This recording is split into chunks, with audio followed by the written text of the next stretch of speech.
Dalam video ini, kita akan membahas kustomisasi pengguna, pengaturan pengguna, menu pendaftaran pengguna.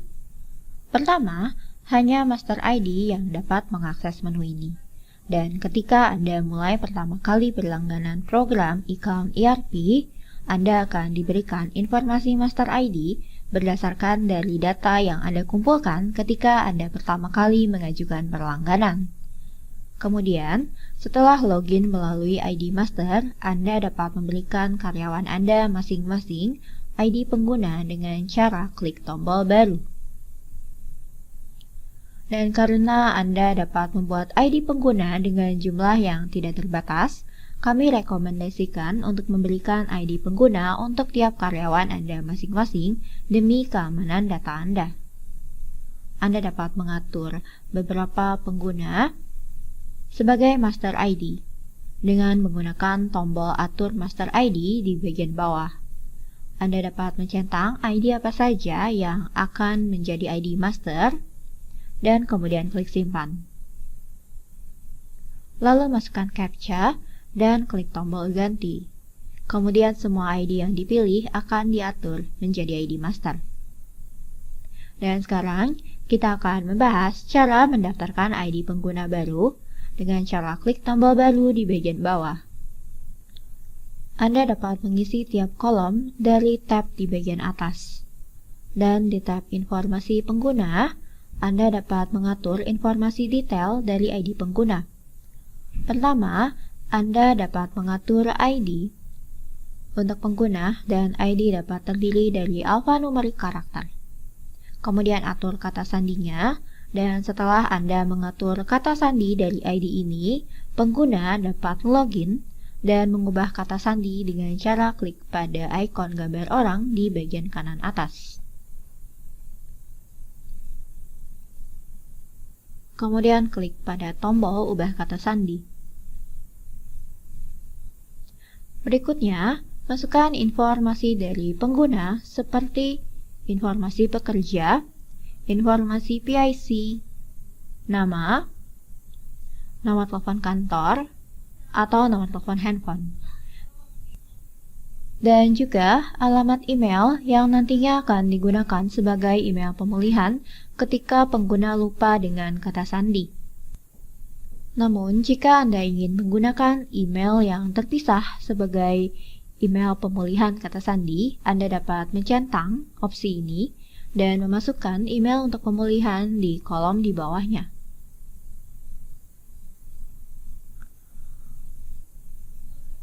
Kemudian isi kolom lain-lainnya. Dan di kolom hubungkan pekerja dan hubungkan PIC, Anda dapat klik pada tiap kaca pembesar dan memuat kode dasar yang didaftarkan pada setiap menu terkait. Sebagai contoh, Anda dapat menghubungkan ID ini dengan pekerja Amanda.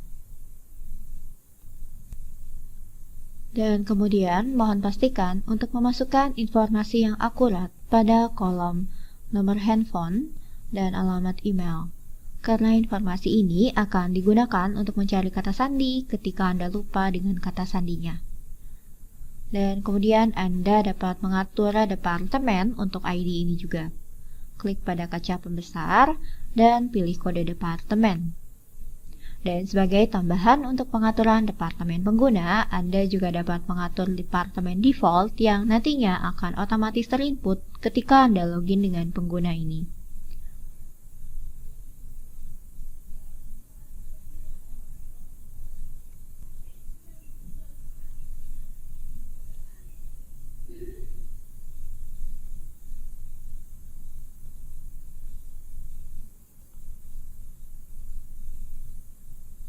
Dan pengaturan dapat dilakukan setelah menyimpan ID terlebih dahulu, dan kemudian login dengan menggunakan ID pengguna ini.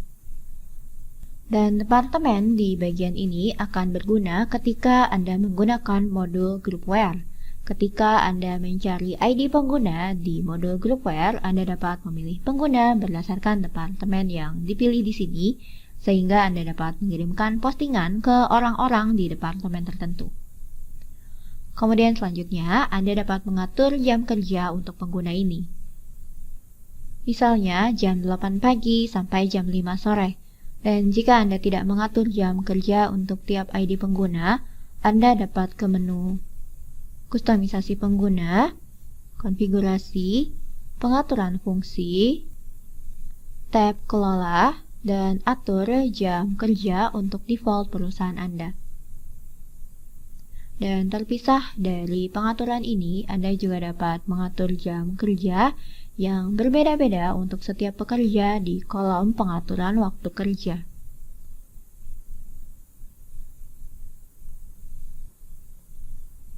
Dan di kolom bahasa, jika Anda memilih sebuah bahasa, maka ketika pengguna ini login, layar ERP akan tampil dalam bahasa yang dipilih. Kemudian di kolom ID webmail adalah berkaitan dengan layanan email perusahaan yang disediakan oleh account dan membutuhkan biaya tambahan. Jadi Anda bisa mengabaikan bagian ini. Kemudian terakhir, fitur multi-login. Anda dapat menghubungkan beberapa kode perusahaan ERP dan berpindah antar kode tanpa harus perlu login tambahan dengan ID dan kata sandi. Dan fungsi ini akan berguna ketika Anda menggunakan lebih dari satu kode perusahaan account ERP.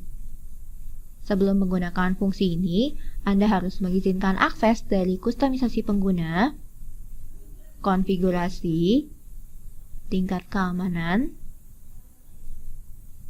Di kelola login Anda, klik pada multi login.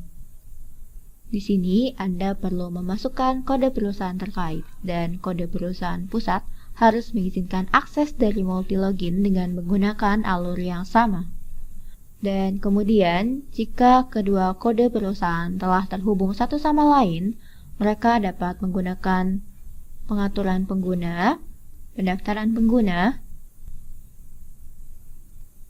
klik pada salah satu pengguna, dan menghubungkan di bagian multi login.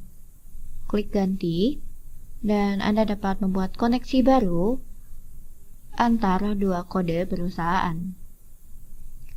Klik baru dan masukkan kode perusahaan counter dan ID pengguna yang akan terhubung dengan ID pengguna kode perusahaan Anda.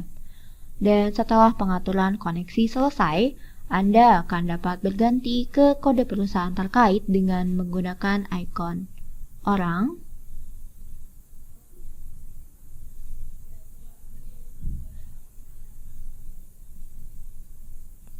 tanpa harus berpindah ke halaman login dan memasukkan ulang ID dan kata sandi.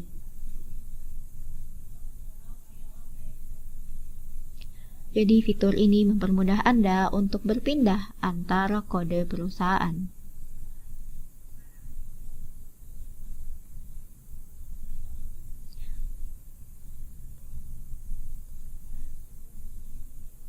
Dan sejauh ini, kita telah membahas kolom di tab informasi pengguna.